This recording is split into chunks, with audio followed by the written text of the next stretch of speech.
சச்சினுக்கு பாரத ரத்னா விருது அளிக்கப்படுவதில் எவ்வித மாற்று கருத்துக்கும் இடமில்லை என்று இந்திய கிரிக்கெட் அணியின் முன்னாள் கேப்டன் சவுரவ் கங்குலி தெரிவித்துள்ளார். சென்னையில் நடைபெற்ற நிகழ்ச்சி ஒன்றில் கலந்து கொண்டு செய்தியாளர்களிடம் பேசிய சவுரவ் கங்குலி இவ்வாறு தெரிவித்தார்.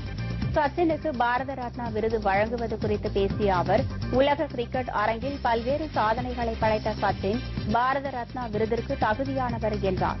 கிரிக்கெட் உலகில் சகாப்தமாக கருதப்படும் சச்சினுக்கு பாரத ரத்னா விருது வழங்கப்படுவதில் எவ்வித மாற்று கருத்துக்கும் இடமில்லை என்றும் கங்குலி கூறியுள்ளார். சச்சினின் ஓய்வால் காலியாகும் 4ஆம் இட வரிசையில் கேப்டன் தோனி களமிறங்கினால் சிறப்பாக இருக்கும் என்றும் கங்குலி தெரிவித்தார். சர்வதேச அளவில் இந்திய அணி சிறப்பாக செயல்பட்டாலும் பந்துவீச்சில் நமது அணி பின்தங்கி இருப்பதாகவும், இதனை மேம்படுத்த புதிய வேகப்பந்து வீச்சாளர்களை தேர்வாளர்கள் குழு தேர்வு செய்ய வேண்டும் என்றும் கங்குலி வலியுறுத்தியுள்ளார். இதனிடையே கிரிக்கெட் வீரர் சச்சின் டெண்டுல்கருக்கு பாரத ரத்னா விருது வழங்கப்பட உள்ளதை எதிர்த்து தொடரப்பட்ட வழக்கில் சென்னை உயர்நீதிமன்றத்தில் மத்திய அரசு அறிக்கையை தாக்கல் செய்துள்ளது. அதில் எந்த துறையிலும் சிறப்பாக செயல்படுபவர்களுக்கு பாரத ரத்னா வழங்க மத்திய அரசு திட்டமிட்டுள்ளதாகவும் தெரிவிக்கப்பட்டுள்ளது.